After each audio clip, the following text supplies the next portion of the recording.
أكملت لكم دينكم وأتممت عليكم نعمتي ورضيت لكم الإسلام دينا.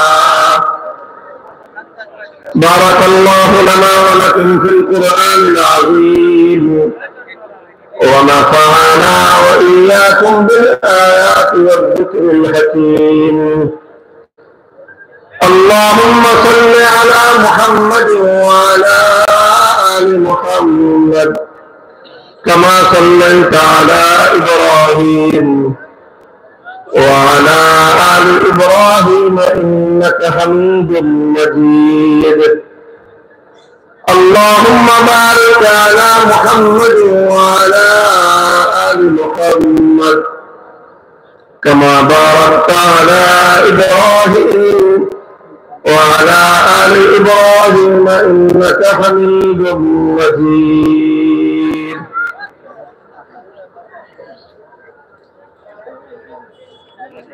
সম্মানিত সভাপতি, উপস্থিত হযরত উলামায়ে কেরাম,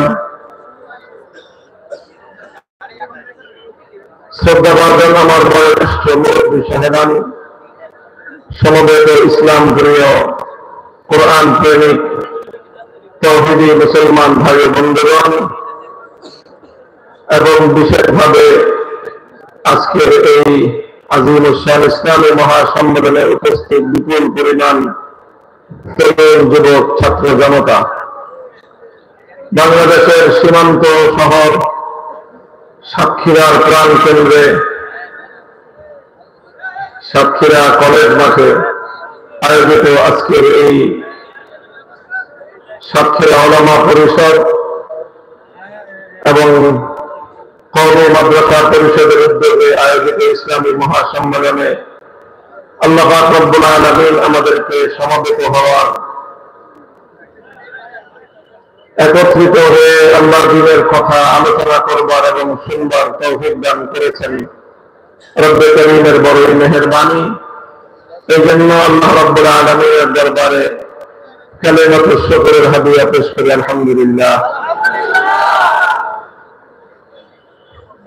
বাংলাদেশের অন্যতম একটা মজলুম এলাকা হলো সাতক্ষীরা।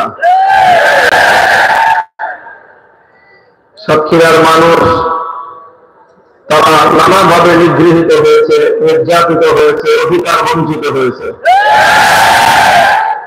তাদের এই বঞ্চনার ফিরিস্তি অনেক দীর্ঘ। সবচেয়ে বড় বঞ্চনা ছিল যে অন্তত অন্যান্য এলাকার মানুষেরা যতটুকু স্বাধীনভাবে কোরআন হাদিসের কথা আলোচনা করতে এবং শুনতে পেরেছে, সাতক্ষীরার মানুষকে সেই অধিকারটুকু থেকেও চরমভাবে বঞ্চিত করা হয়েছিল। সাতক্ষীরায় আলাদা লিস্ট তালিকা ছিল যে সাতক্ষীরা জেলায় কোন কোন আলেম ঢুকতে পারবে আর কারা কারা পারবে না।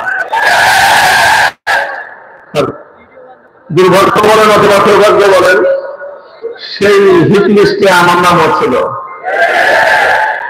যার কারণে দীর্ঘ প্রায় এক যুগ ধরে সাতক্ষীরা এলাকায় আমরা প্রবেশ করতে পারি নাই, আসলেও কথা বলতে পারি নাই। মহান আল্লাহ পাক রব্বুল আলামিনের দরবারে আমরা সাজদাতুশ শুকর আদায় করি, যিনি তার কুদরতের মাধ্যমে সেই দুর্গন্ধ প্রতাপশালী ফ্যাসিবাদকে আল্লাহ উৎখাত করে দিয়েছেন। বাংলাদেশের সকল মানুষের যদি একটা সাজদা আদায় করে, সাতক্ষীরার মানুষের অন্তত দুইটা সাজদা আদায় করা দরকার।